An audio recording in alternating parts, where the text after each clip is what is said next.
Allahu Akbar, Allahu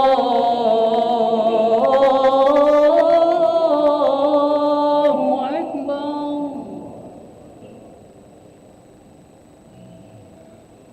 Allahu Akbar, Allahu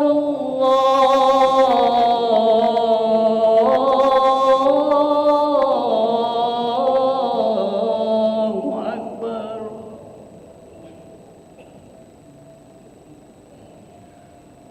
Asyhadu an la ilaha illallah.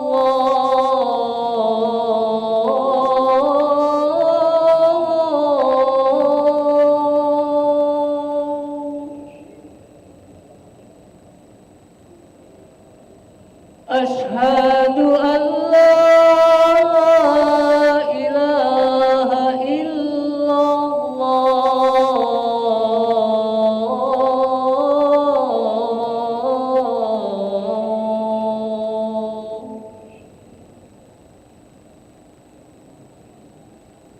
Asyhadu anna Muhammadar Rasulullah.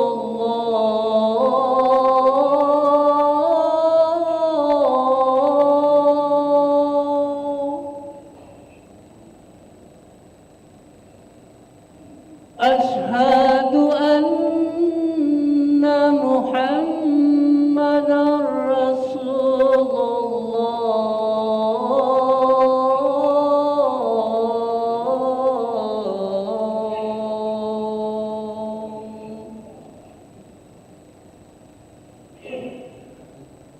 Hayya 'alas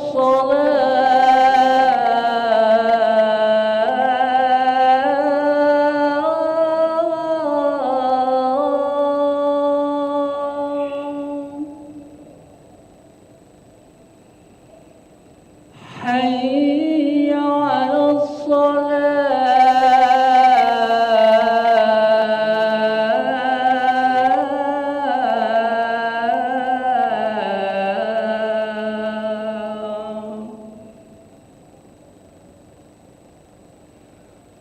حي على الفلاح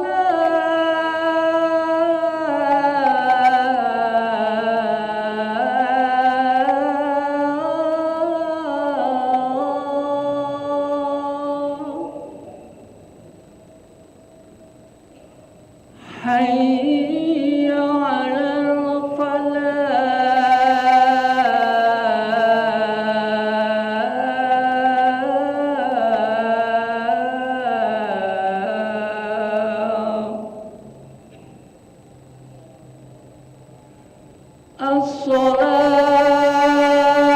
الصلاة خير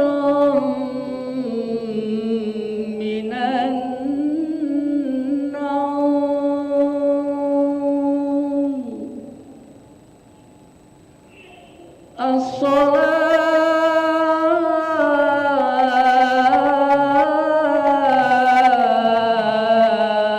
الصلاة خير من النوم.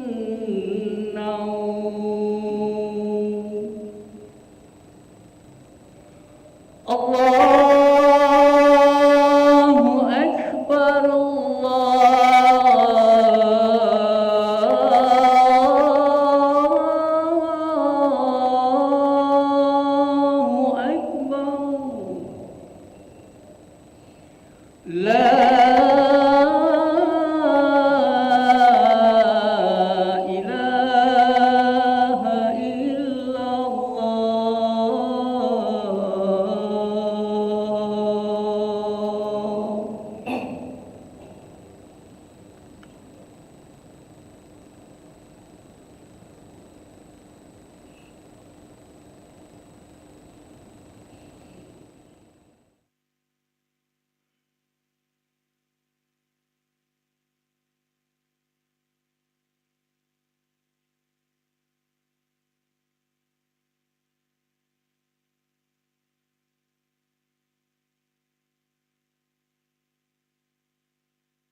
لا إله إلا الله محمد رسول الله صلى الله عليه وسلم. سووا صفوفكم فإن تسوية الصفوف تبارز ولا مستقبل صف تبارز ولا جمع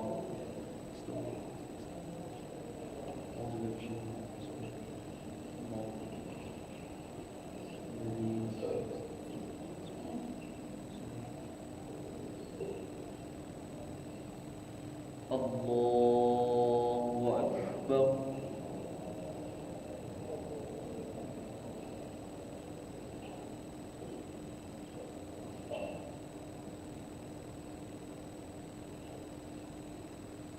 بسم الله الرحمن الرحيم. الحمد لله رب العالمين الرحمن الرحيم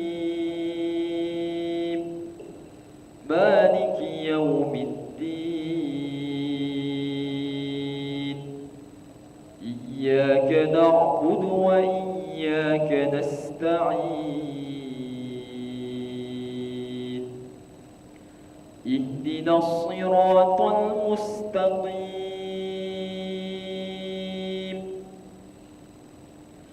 صراط الذين أنعمت عليهم غير المغضوب عليهم ولا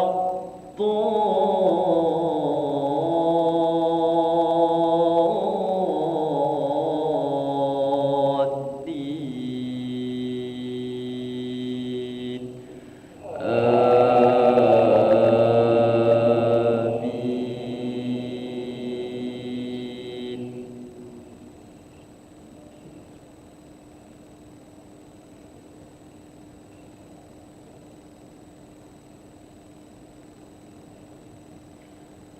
والذين إذا فعلوا فاحشة أو ظلموا أنفسهم ذكروا الله فاستغفروا لذنوبهم ومن يغفر الذنوب إلا الله ولم يسروا على ما فعلوا وهم يعلمون أولئك جزاؤهم مغفرة من ربهم وجنات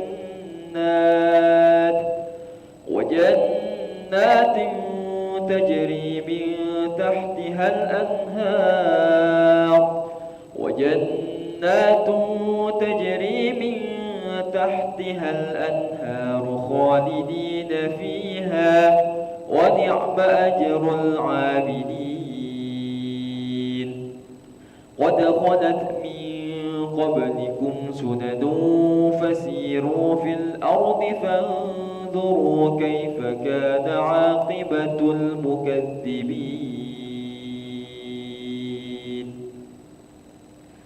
الله أكبر.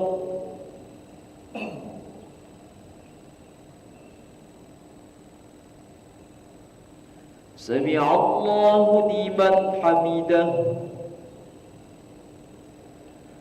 الله أكبر.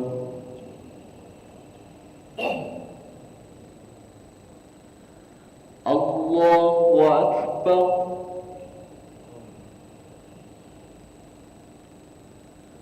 الله أكبر.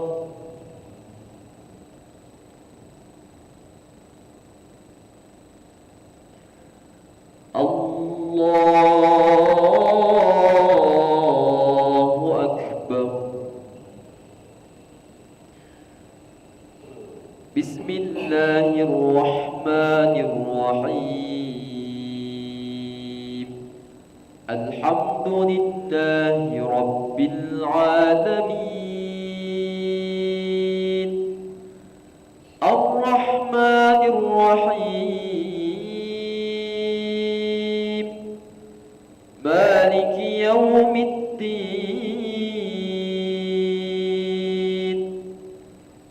إياك نعبد وإياك نستعين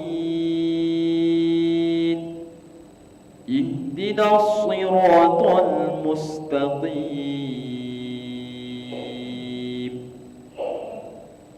صراط الذين أنعمت عليهم غير المغضوب عليهم ولا الضالين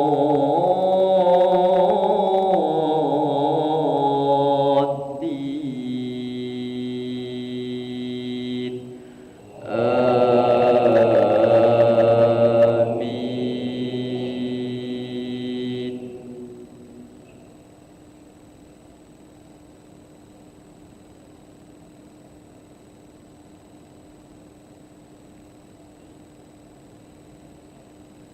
قد خلت من قبلكم سنن فسيروا في الأرض فانظروا كيف كان عاقبة المكذبين. هذا بيان للناس وهدى وموعظة للمتقين.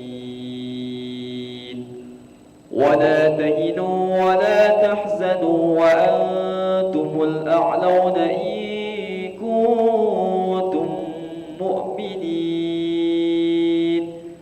إن يمسسكم قرح فقد مس القوم قرح مثله.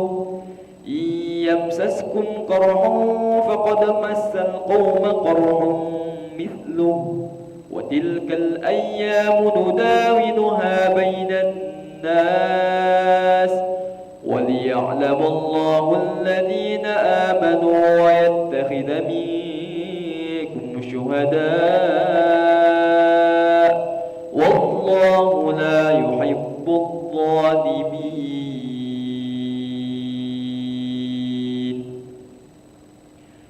الله أكبر.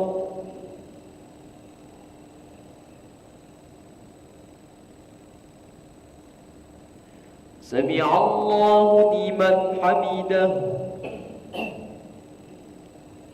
اللهم اهدنا فيمن هديت وعافنا فيمن عافيت وتولنا فيمن توليت وبارك لنا فيما أعطيت وقنا برحمتك شر ما قضيت.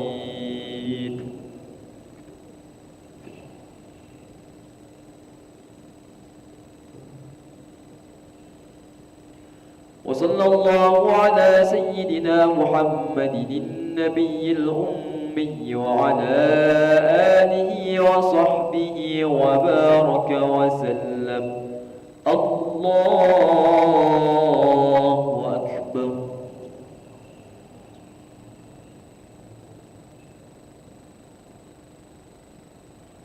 الله أكبر.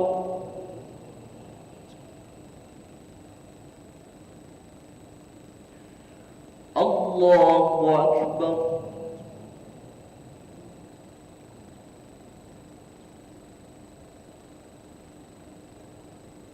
الله أكبر.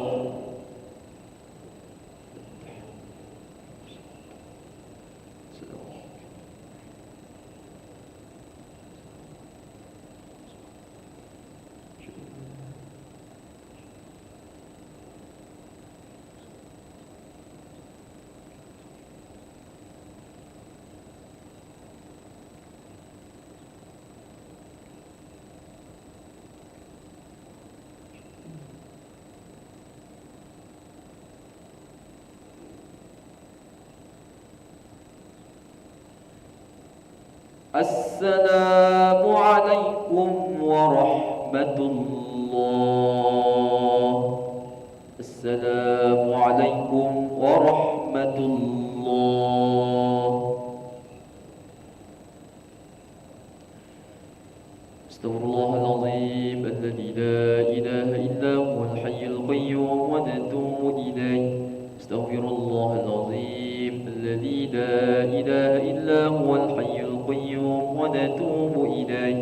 استغفر الله العظيم الذي لا إله إلا هو الحي القيوم ونتوب إليه.